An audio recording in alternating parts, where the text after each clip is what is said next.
All right, Hello. Eric, we are live. Hello, how are Hello. you? And welcome to Apropos, a conversation between Clojure programmers that you can join in live on YouTube. We're going to discuss a few Clojure news items and share our opinions on them. Then we'll jump into a REPL and code some exercises or do some demos. If you're joining us live, feel free to comment in the chat and we'll try to address any questions. All right, today we have a full panel. Can we stop that though? Because you haven't said a lot of words, but also you've got a new baby, so we have to say congratulations on a yay! Congratulations! You might hear her in the background right now. We want to see her. Okay, maybe I might grab her near the end. That'll be a good hook. Yeah, keep them going, keep them waiting. And the show will be done when Yeah, you can't leave me here either, you know. Yeah, the show's not over until the tiny baby screams. I don't know what state she's in. That's the problem. Oh, it's a state She problem. could be. Yeah. No side effects on babies. Mutable. Yeah. All right. So our panel, we have Ray. Hello. Hello. We have Mia. Hi. Mike. Здравствуйте, камрад. And I'm just saying. And I'm Eric. I'm preparing for the future. I mean, my CIA handler is definitely watching this, so. Hi, buddy. Говорите по-русски, да? Правда with Clojure. Piroshki? That works. Smirnoff. Smirnoff. Are we friends with Russia again? I'm not like up on the politics. Yeah, totally you are now. Yeah. Don't we let them like meddle with politics? Is that what friends do? Because that's what I do with my friends and their relationships, but like I don't think they like it. Uh-huh. Yeah, that's what you say. All right. Let's do Clojure. Yeah. Yes. Clojure. Okay, so that we had some fake news. Yeah. Speaking of Russia, and good link. That's a good link, actually. Very smooth. Ray, can you share the fake news? Well, yeah, there was a bit of. I mean, it was. I think there was a kerfuffle on the internet in the Clojure world. So there was a kerfuffle on about three computers, where it seemed to be announced that David Nolan was joining a startup and leaving Cognitect. Oh yeah, I saw that too, and I was like, "What? What's going on here? Oh man!" Right. It's like David's jump ship is very weirdly done, but it turns out that actually this company had kind of announced that he was joining them, but it turns out he's joining them in a role as a consultant from Cognitect. So it's kind of like, something of nothing in the end. It's I think what they call in Washington, a nothing burger. Huh? What a horrible phrase that is, but I was fooled by that too. It's like real news to me, by the way. That's kind of like, and this is a bit meta, maybe you don't like talking about it, but why is David Nolan like working for a living? Why isn't he doing what the big boys do in Cognitect and getting paid to work on ClojureScript? And that worries me slightly. He pretty much does work on ClojureScript on Fridays, if that's what you're kind of asking. On Fridays, but why not Monday to Friday? Every day? Every day? That would be cool. That would be awesome. Yeah. We should all just pay David a lot of money and he'll do it, I'm sure. Fine. I don't think he would object, right? So I'm not familiar with the structure of like how responsibilities and how pay is divided within Cognitect. So the Cognitect is a consulting company, right? And pretty much, yeah. David works for Cognitect. That's the point, isn't it? It's like it's got consulting services and it's got these products, Clojure and Atomic. But not ClojureScript. Well, and ClojureScript. Okay. David's got to earn his keep, man. The man's got to eat. He's got to make some money. ClojureScript doesn't pay enough. He can't do that all the time. So I think that Ray is saying, why doesn't it pay enough? Right. Why doesn't? Well, how much do you pay to use it? Well, no, but I don't pay anything to use Clojure, but I think Rich is on it full time. Yeah. So in other words, like, why isn't there enough money in Cognitect to pay a full-time guy? I'm not saying that David shouldn't work for a living, you know, but why doesn't Cognitect or I know. So I know one of the reasons why Datomic is not open source and they charge money is that Rich Hickey wanted to make money.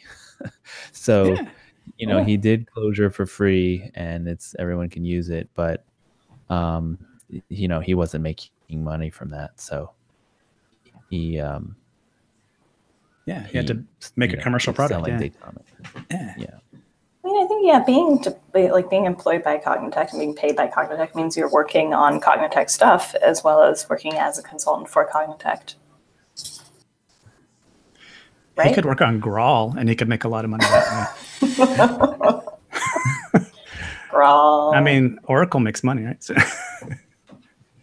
and there should be enough money out there, right, to pay David to work on ClojureScript full time. That's what you're saying. This is a problem in the open source world in general, right? Like the whole OpenSSL thing again. Yeah. Like this guy was working on OpenSSL, like paying for his own development time with contract work and stuff. And this is something that like every computer on the planet was using. And obviously, if 10 big companies just decided to split his salary, it could have worked and it wouldn't have really made a dent in anybody's budget. But where does that budget come from? Well, I think that's kind of like, I mean, it's not big enough yet, but the kind of, Linux Foundation is for that. But like on the Clojure side, we have this Clojurist Together thing. And, so there is a sort of structure where companies can do it. But yeah, I mean, there's not enough momentum to do behind that yet. But I think the structure's there, so that's good. Yeah, it's interesting to see if Clojurist Together will start to have more and more money available to fund more projects, because it's only been going for like about a year now, right? So we don't have much history to know. Yeah, I think it's only had like 2 or 3 rounds of funding, hasn't it? And maybe it's just not well known in the community yet, but you could imagine a lot more stuff could be funded with that. It could be. Well, and there's a lot, it doesn't seem like there's a lot of corporate buy-in for it, which I think is interesting because we know that there's a bunch of big companies out there using Clojure. So you'd expect to see more of them, or you'd expect to see more of that. Like, I know there's a lot of, I know there's a lot of really good development and libraries being developed internally by these companies for using Clojure. And we use a lot of the tools that Clojurist Together supports. So I wonder if Clojurist Together, how to get more people in on that. Yeah, I think it's very different, isn't it? With something like Linux and web servers and stuff like that, people aren't always, which we say, it's not always in their face that they're betting their business on this technology. But some companies really are betting a lot of their intellectual property on Clojure. Those people, I think, it would be sensible for themselves, enlightened self-interest to put a bit of money into that pot. Sure, and it's probably also cheaper than paying a developer in your company. You don't have any of the overhead, right? I don't know if so Linux, for instance, it gets a lot of funding from IBM. IBM was huge in Linux, in the Linux funding, and so I don't know if we just need some big corporate, patron. Something like a Walmart or Amazon or something like that. Is Walmart Labs still using Clojure? As far as I know, yeah. When you think about something like paying for cursive licenses, I don't think any companies even balk at that. They'll happily pay for them, but it's not making Colin rich. I mean, he could probably charge a bit more, or I think he's hoping for just the community itself to grow larger. But it's for this stuff, companies can easily chip in the money for it. maybe it's just a little, there's just no avenue to pay for Clojure, right? It's not clear how you do it. And maybe Clojure's together is kind of an avenue, but it's still a little awkward or not well known. Or yeah, I think it takes a while for things like that, like those community efforts to really get momentum going. I mean, it is a small community. We have to be honest about that. And, it's fairly new. So I think we have to be a little bit patient as well sometimes. Sure. It does take time. And I also wonder, though, if people don't, the companies don't really feel any pain, right? They're like, this thing is getting developed and there's features are getting shipped and it's great. And if there's a little bit more pressure by open source developers in the Clojure world to say, look, I can't work on this unless you contribute to Clojures together or something. I don't know. Maybe that's what we should do, is hold the next release of Clojure script hostage until it will not be released until a funding goal. Yeah, funding goal, like a thermometer. Yeah.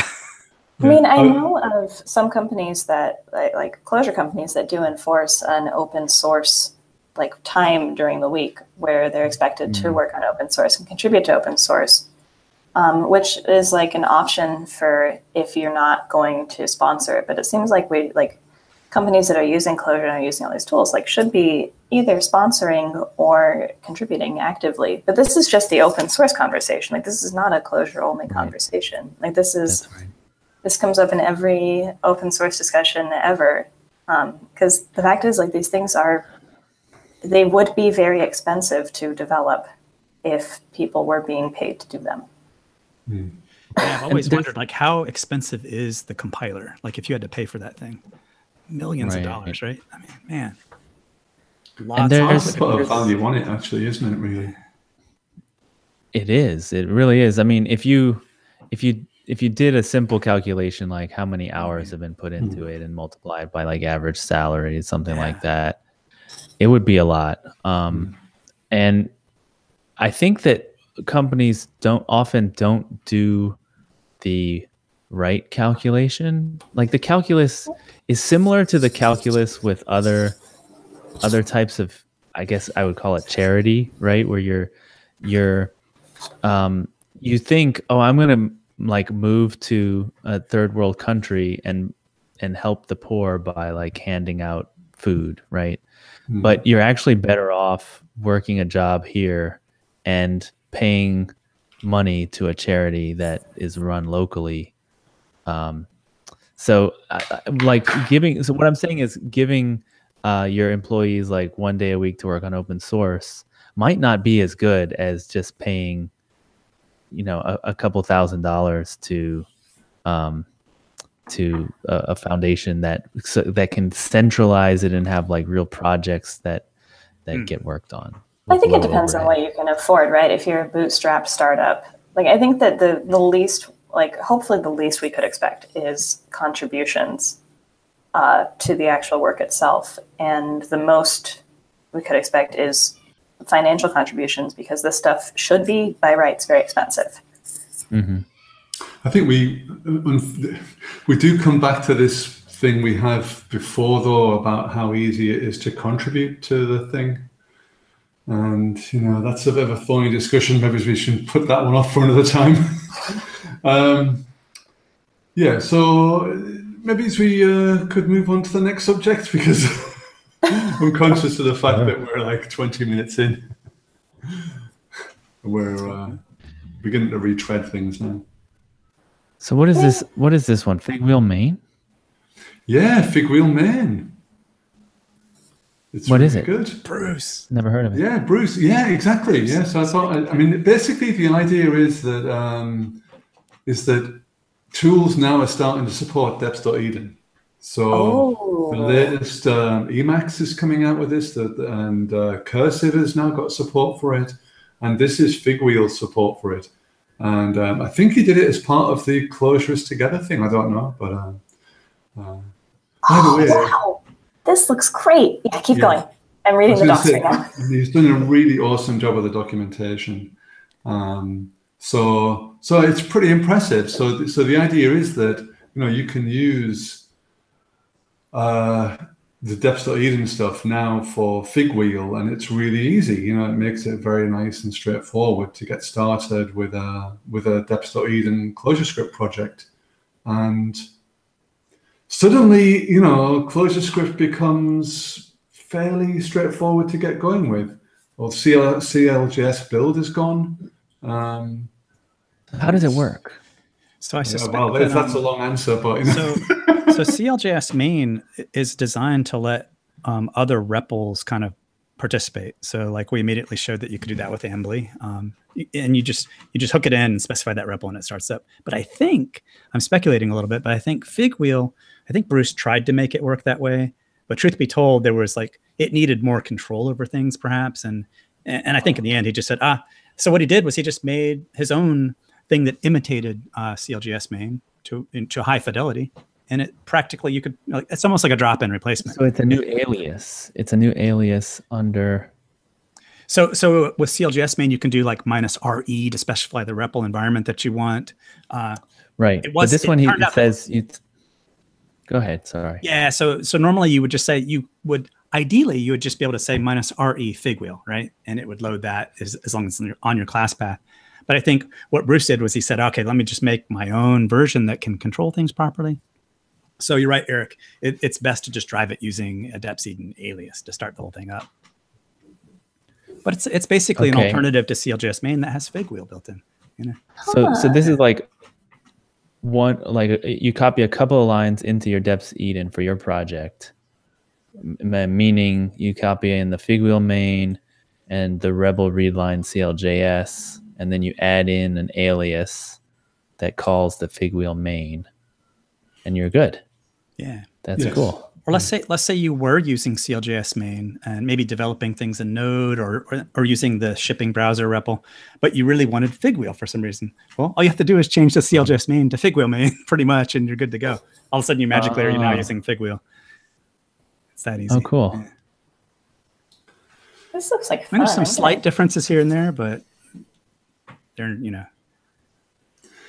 it's pretty much the same stuff, and it's good. So what I'm interested is the pickup. The deps.edn is really getting a build up now.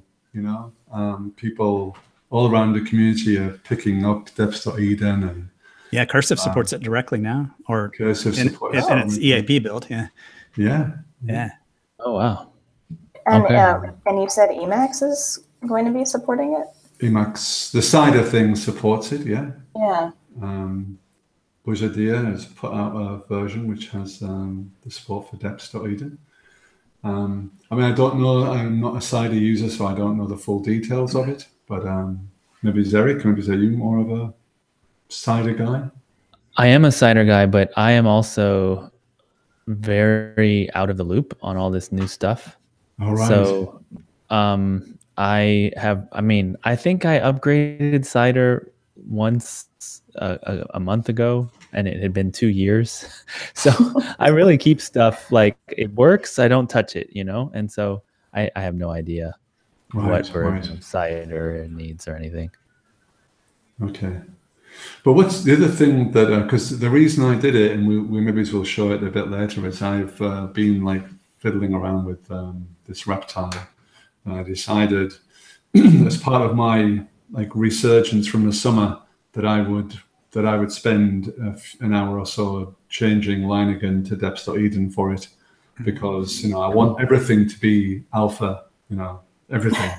So, otherwise, what's the point, So I for these kind of projects, it's not paying me anything, so I just want to have alpha everything and the latest everything. Yeah. And that can be a burn sometimes, but it's working out pretty well, actually, I think, so far. What's the testing story like with the CLJ command line, the deps.edn? Pretty good. Is there a test runner? There are. I think Cognitect has one for Clojure, and there's another one for ClojureScript. And those will effectively, I think, just discover your tests for you and automatically run them. Yeah. What were you? There was one, Mike, I can't remember the name of it, that you were telling me. Maybe it was a while ago. that you can put essentially you can put a dependency in the command line. It will download it from GitHub. It will bring it into your class path, run the tests, and then drop. Drop? Well, it won't be there anymore. Just a temporary. It just brings a test runner from the internet, runs your test, and then goes away. What you're speaking to sounds a lot like using gist-based deps. I mean, where you can, you can basically point if you have a particular library that you want to use, there's nothing that stops that library from being in a gist, because that's Git based. It's a Git, you could give the URL to it and stuff like that. So yeah, I think you're right, Ray. I think one of the early test runners was available that way as just a gist, or at least that's how you would get to it and run it. But that's a very popular way to say, hey, try out some new stuff, give someone a gist, and they can, it's just turnkey. You put that URL in and you can run something without having to download or set up anything. And it's kind of nice. Yeah.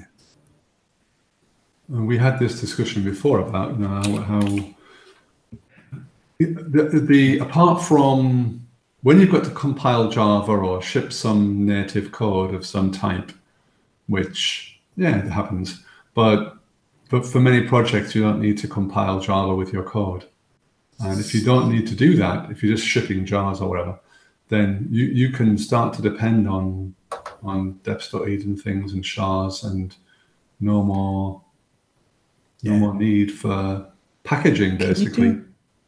How do you do transitive dependencies with a gist? Well, not with a gist, but you with can that put char. In your gist, you can put a deps.edn file in the gist. Like a gist can have multiple files. Yeah. And one of those files can be yet another deps.edn, which can get transitive. Yeah. So. Oh, okay. Yeah. I see. It's a little strange, but it all works out. Mm-hmm. So the test run I was thinking of, by the way, is this one. It's called Olical. Mm-hmm. For Clojure script, right? Yeah. Clojure script, and you can, on the command line, you can specify the deps and then run it, and it's just ad hoc. Yeah. And now, one thing I was messing around with recently is type inference in Clojure, and there's a way to, if you want to know what is the type of this particular expression, you can set up a macro to do that for yourself. But I set up a little gist that people can just point to, and they all of a sudden are in a REPL, and they can try out the code that I was messing around with using my cloned version of the Clojure script. Yeah, wow. So it's pretty enabling, being able to just point things at arbitrary stuff out there on GitHub.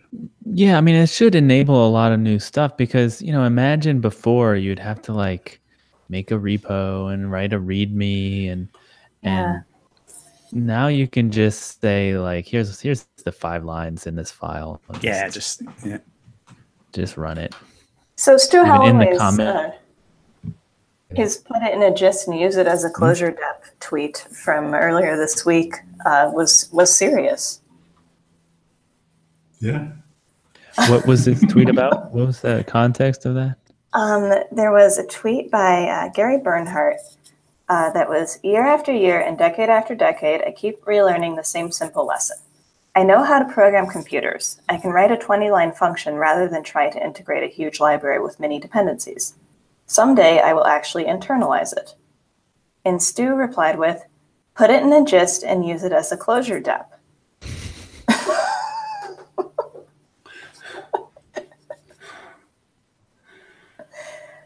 Which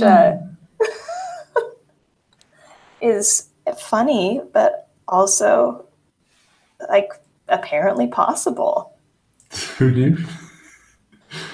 Nice. I think this, I'm hoping that in the sort of winter, spring conference round, people talk a bit more about this, because I personally think that it's a game changer for the way that people will use Clojure. And how they will structure their projects, and how we will treat a more kind of live or dynamic environment. And we're using a Lisp, so we should be able to take advantage of that more. We've got a request for that type inference gist in the chat. Yeah, I'm putting it there now. Yeah. You can edit a gist, right? Mm-hmm. So Yeah. like, Yeah. Mhm. it is kind of dangerous for someone Yes. to get a Oh, it doesn't let me put the web really address. popular and then change it to like do something. Yeah. I How do you think put something into you don't the want to chat? be building your entire enterprise around it. That's actually that's a good point. That's a serious security risk. Well, if people ever used it seriously, it would be. Yeah. Don't use it in your production applications, folks. This is for interactive stuff. But like, I mean, it's the same problem as a library, right? Like, you just update your dependencies and like it could be totally doing something messy on your machine. Yeah, I think the proper way for that, when we get properly into that, is this whole kind of immutable package manager like Nix and like the immutable operating system like Nixos. And then you start to get proper stability. Okay, another question. Does it just do GitHub or does it do any Git URL? Should do any Git URL. Okay. But it like Mike, a special case for GitHub to like know how to add to turn it into a Git URL? No. Sorry, I cut you off, Mia. Oh, no, I was going to say, Mike, maybe try like pasting it with spaces in it and see if it allows that's what I was trying to do. So I was looking back in the backlog. It looks like Eric pasted one. No, that wasn't me. That was Or that Apropos was- Clojure. That was Ray. Maybe that you, Ray, that pasted that gist? I'm sorry, that link. I pasted a link, yeah. Okay, so take the link that I pasted in the Slack. Oh, maybe And then you're put that not in. allowed to, you mean? Then? Yeah, because I don't have the permission right now. Oh, right, okay. Let's see. Using can compromise software. Using software is so much harder than writing software. Yeah, that works. Yeah. Oh, my God. Okay, Simon says, don't just have versioning too, so you can point to a particular just version. And Yes. do they? Oh, They do. They're little repos. Yeah. You can look at revisions, and then when it loads, you can get a link to that revision, right? The view button. There you go. Yep. So it has the SHA in the URL.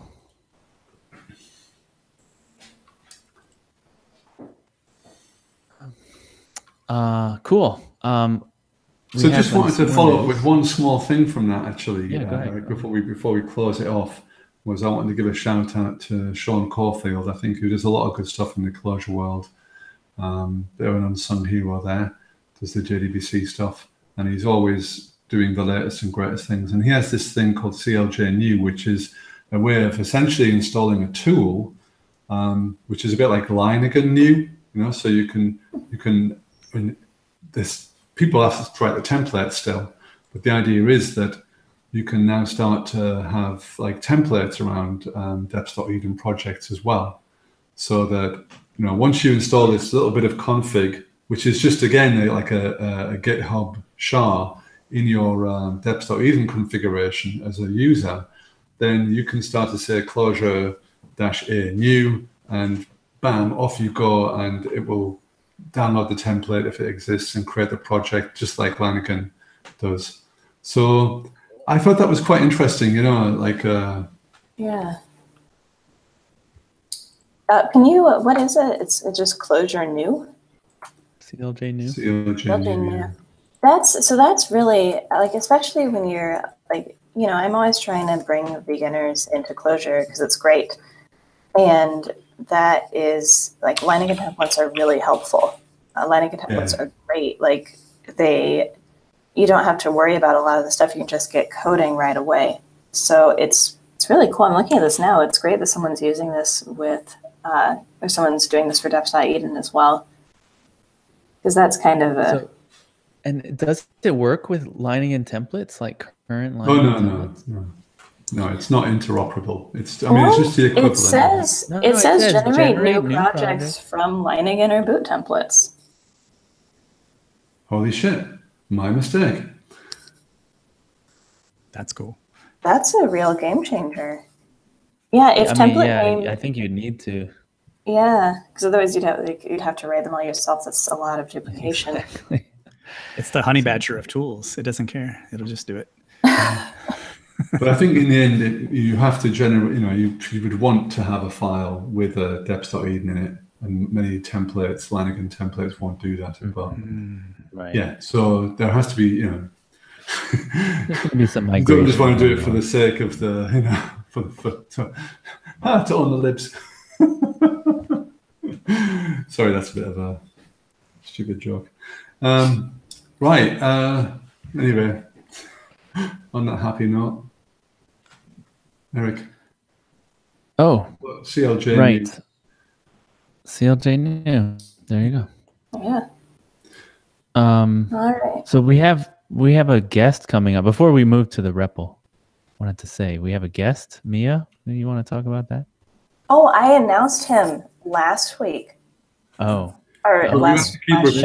Yeah, you weren't here. But yes, we do have Stuart Holloway himself coming October, whatever the 10th Thursday is there. Let me look that up.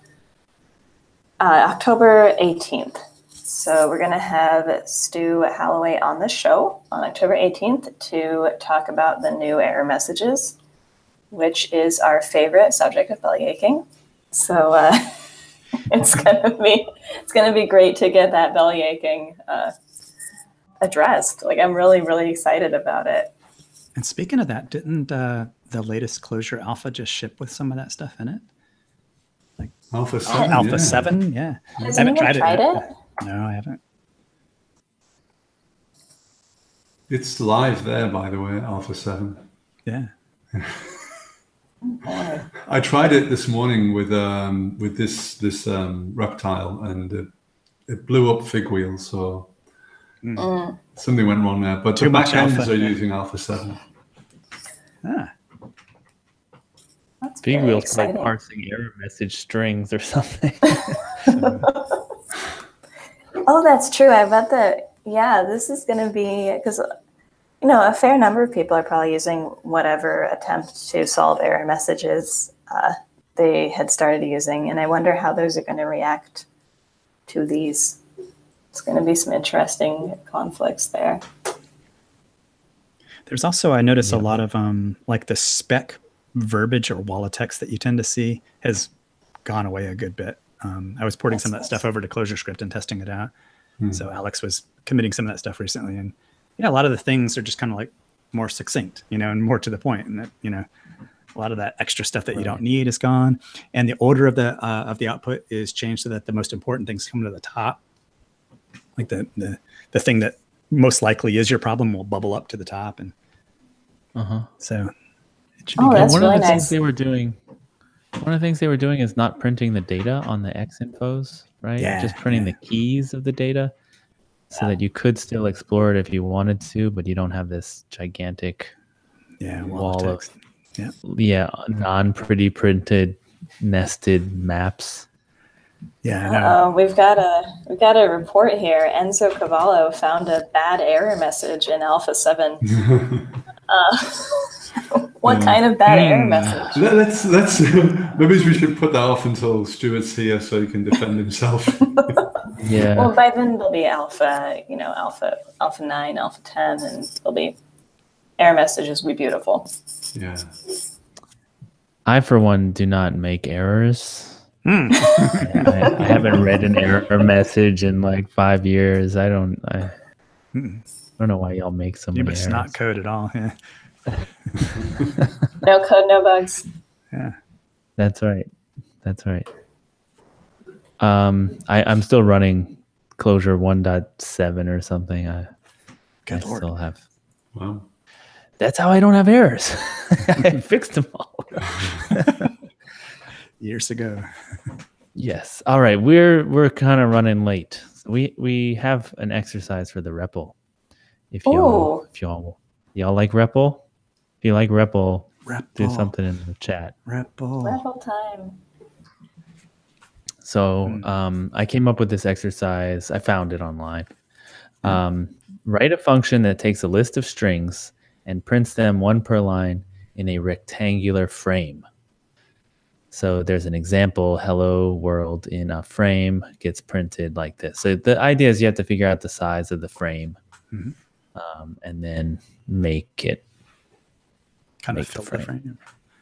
Yeah, fill the frame up. Left justify all the words. Let me see if I can paste this.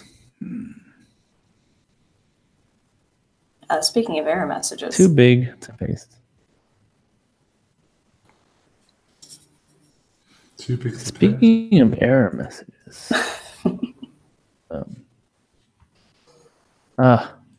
Well, that is supposed to have new lines in it. So sorry about that. Maybe I could just paste it into the REPL. Oh. Into the chat, into the YouTube chat. Okay, who wants to take this on? It's also in the Trello for those in here. So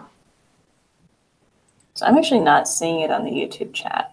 Yeah, I'm not either. You don't see the Eric Norman, the last message? I do not. No. Someone's asking about Reptile. Okay, I'm pasting it into the Slack. Oh, okay. Y'all. It's in the Trello. Do you not see it? It's in Slack now. And let's see.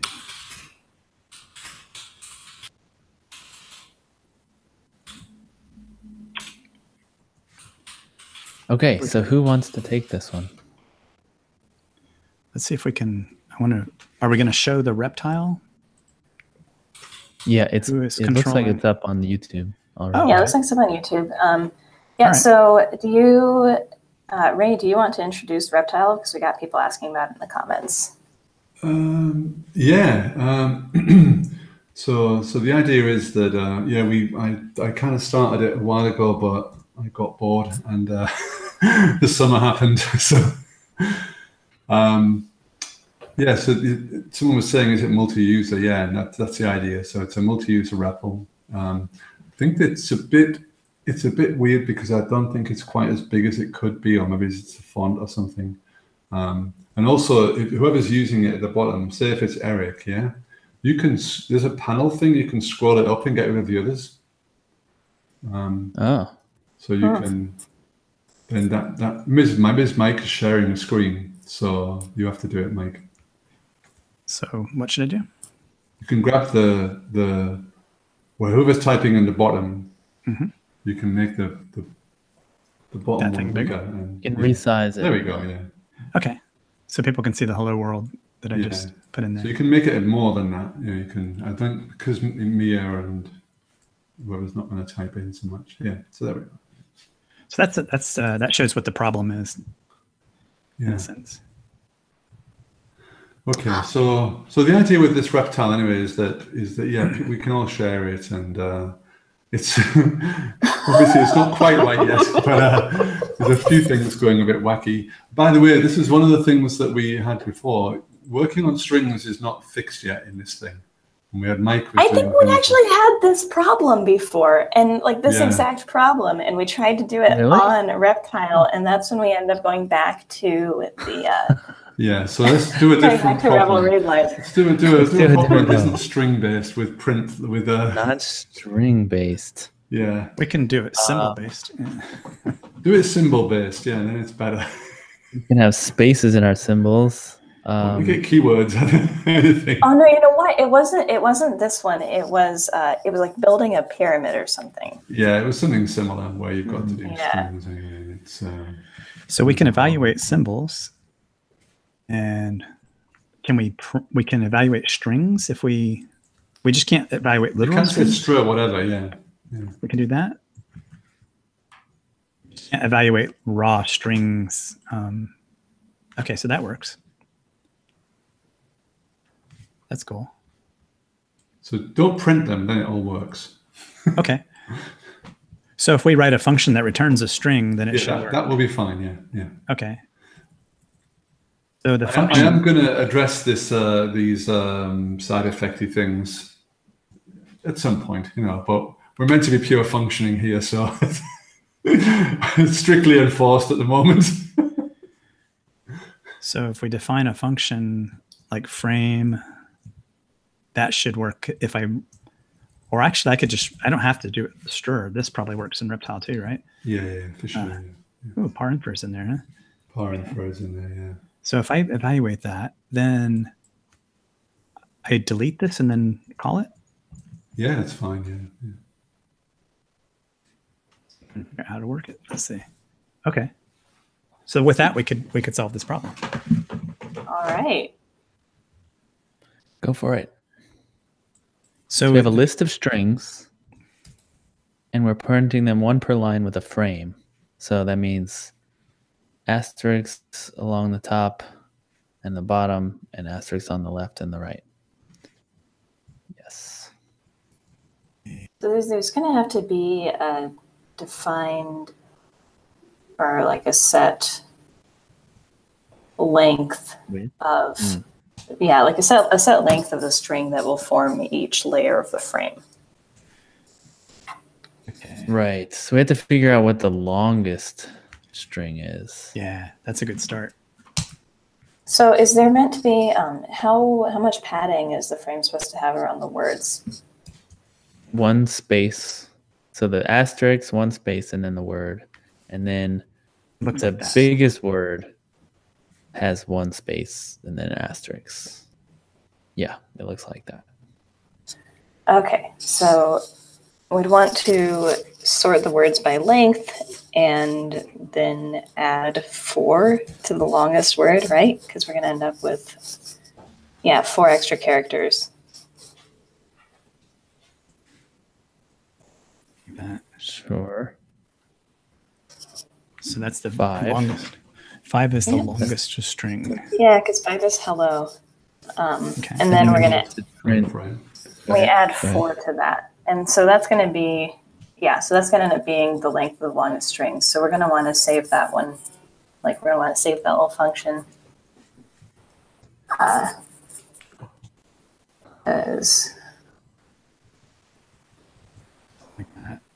Right, that's the length along the top. That's the length along the top, yeah. And I guess the bottom too, right? Sure. Returns. This is nice. So that's a function. Evaluate that thing. Yeah, you don't have to go back up, scroll through the... By the way, you can just keep everything on there. You don't need to get rid of it. But... Right, you can just reevaluate it each time. Just add to it. Oh, so if I put something here... Yeah, you just reevaluate it, You'll evaluate the function and then... Yeah, that's cool. Gotcha. Cool. And now, so we need also a way to take a word and pad it. The first part is easy, just star space, then the word, and then the number of spaces we have to calculate, and then a star. So it's the total number, the padding is going to be. And then we need a length parameter too. Yeah. It's going to be the padding plus the word length plus the max length. We can dynamically add left pad. No, don't do it. We can't do it.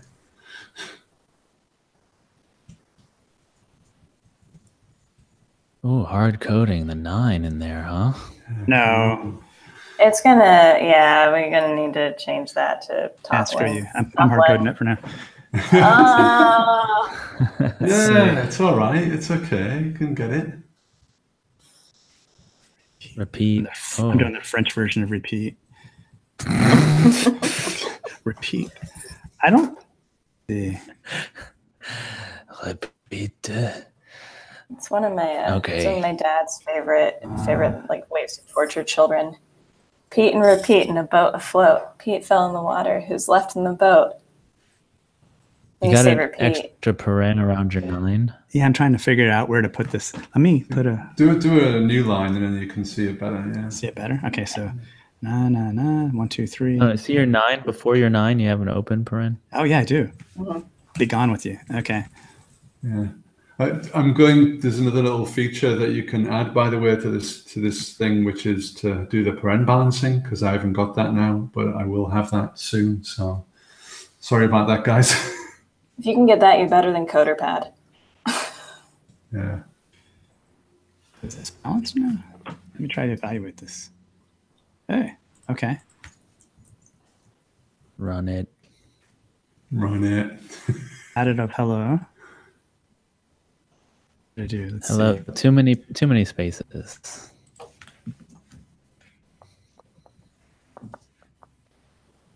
In there. And it's also printing a list of strings. Yeah. There you go. Let's see. I've lost track of where the parens.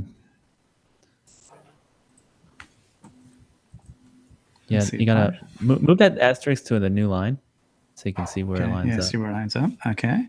Yeah. Now untab it. Can you get it? Can't we make that it should be window bigger, by the way? Someone, whoever's got that, sharing that this window. Little one? Yeah. Okay. So, hey, this looks better now. Yeah. Mm-hmm. And then, but too many spaces. It should be 1. So, because we added in the 4, I think we need to subtract it back out. Well, and we need to put the star at the end. Or maybe subtract out 3, because one of the spaces is required. That looking better? Maybe subtract 7. It subtracts 3. We have so that should be. We're always going to have 3 guaranteed non-word spaces in there, right? Because we're going to have a star and then a space and then the word and then at least we're going to have 4 guaranteed non. Let's see. No, the 3 is wrong. The 3 is wrong, for sure. Yeah. Yeah. That would be going negative, right? It's a negative repeat. Yeah. So it's going to be. Yeah, it should be -9. No, it should be -5 the way you have it right now, because you have the space asterisk at the bottom. So there's always going to be at least 4, and then the number of spaces is going to be the number of spaces is going to be 5 minus added the in the count. 4. Yeah. Right. We added in the 4. We had to subtract it back out. So. Okay. That looks right though. The output.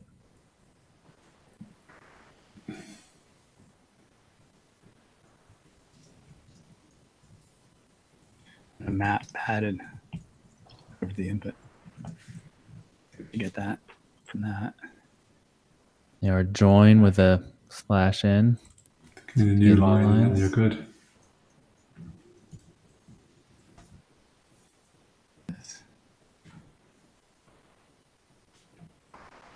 There's your string in there. Hey, that might be right. There you go. Yeah. And then we need the beginning things. The stars at the beginning and end. Yeah. Okay, so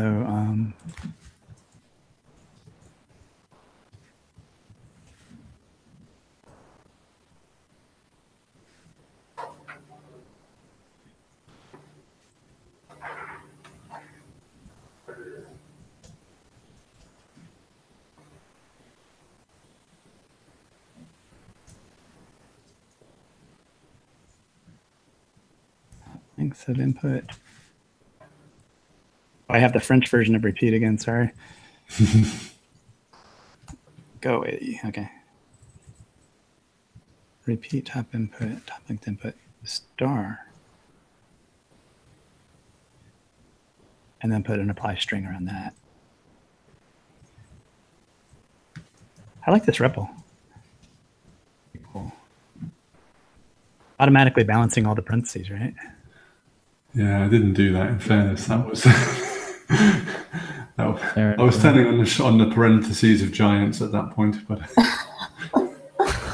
God. Header order.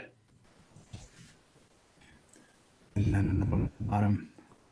I'm definitely going to have to work out how to process new lines. So,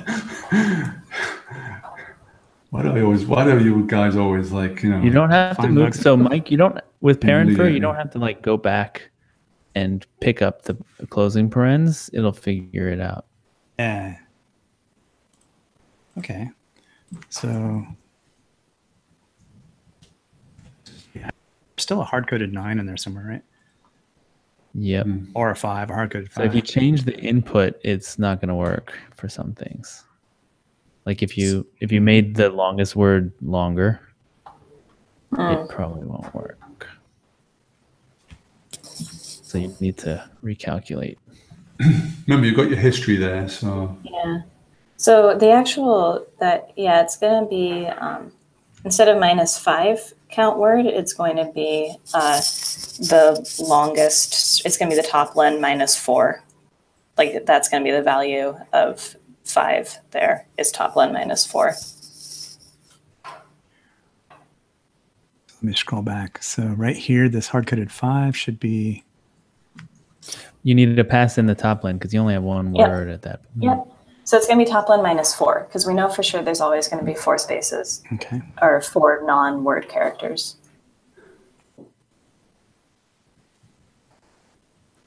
but you're adding 4 to top len. Why don't you just call it top len then? Okay.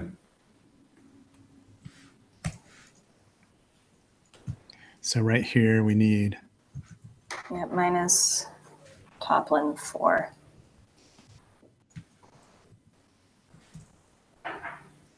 Pass in this as a parameter.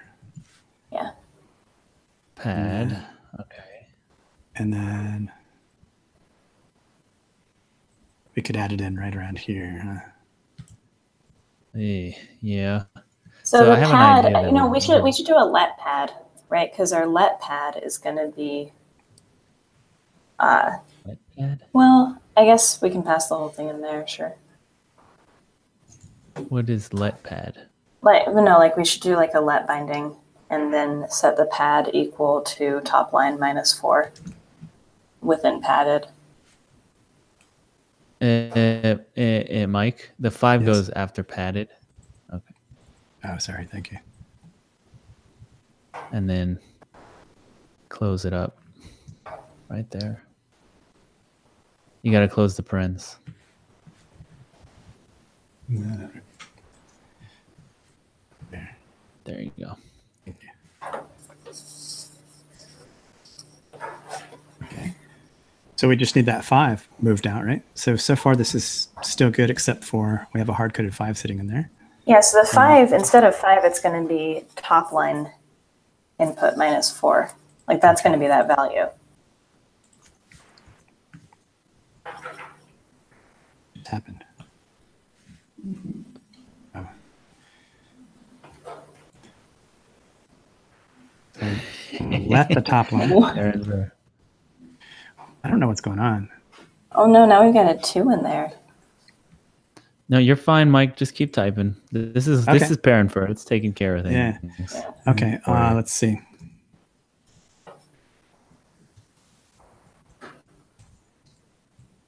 Wait. Oh. Okay. And I want to get this thing in there. Do I just go to the pad. str and back? Just hit space. Ooh, no. You just hit space. Space. Yeah. Hey, cool. There you go. Yeah. So That is the really awesome thing about parent for, especially in a workshop where people are not used to it, because you can just like look at it and see you're not balanced and hit space and it fixes everything. The hardest part is like jumping into somebody's code and trying to figure out where their parents are balanced or out of balance. Okay, so yeah, we can replace that 5. Like we don't have to hard code that because now we can get the count of HF and then subtract 4 from it. Oh, that's true. Evaluate all that crap. Yeah.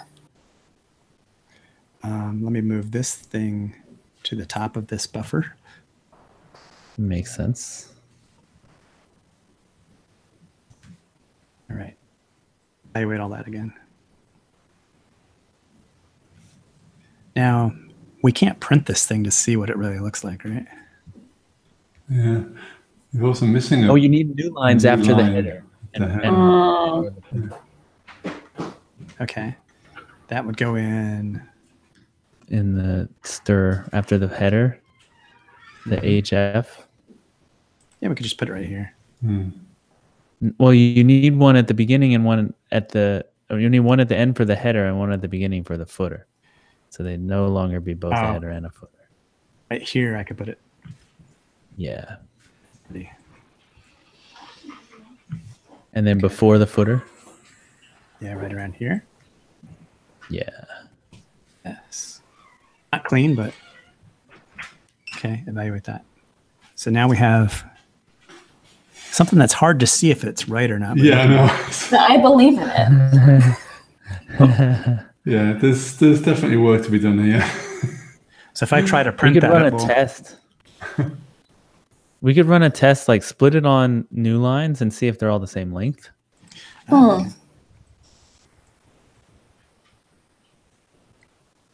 Hello, stop. When I'm cursoring, it keeps going on. Let's see. This. String split, right? Yeah. Clojure string split.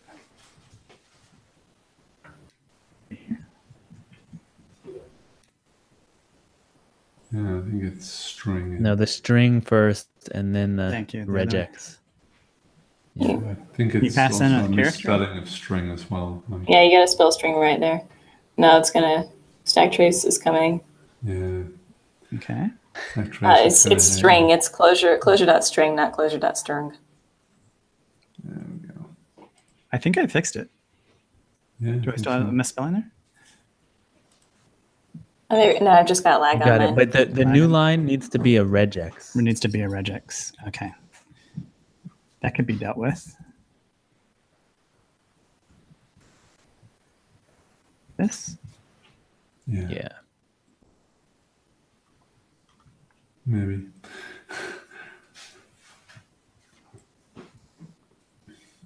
We can just blame Ray. Why? What's the? Because nothing's working anymore. Nothing's right, happening. okay. Can we Scroll reload? up on the error. What does the error actually say? You know.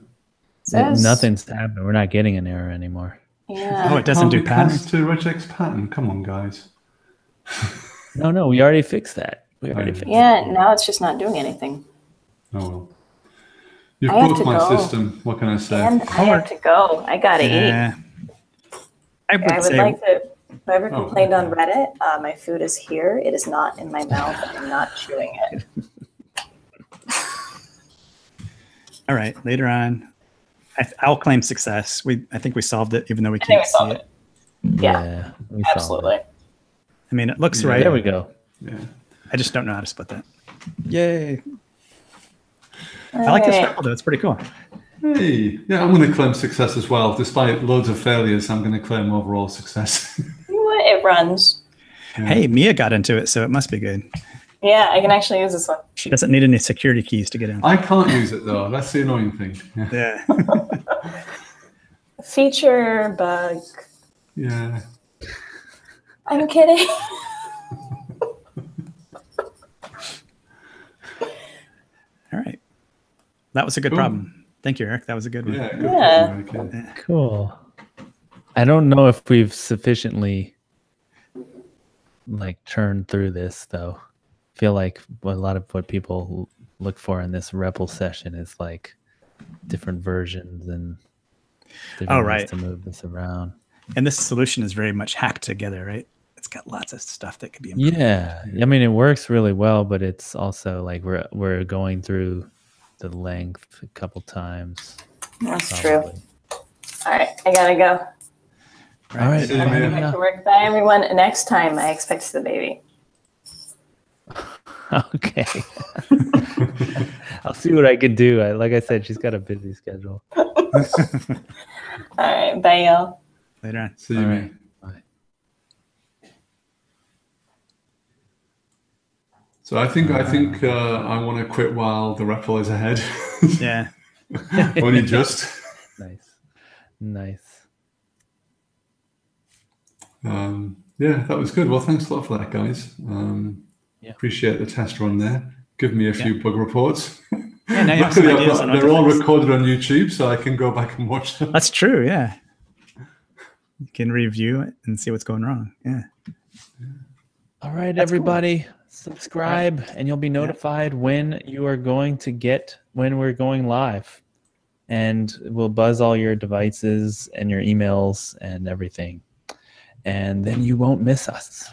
All right. See you later, everybody. Cheers, guys. Bye.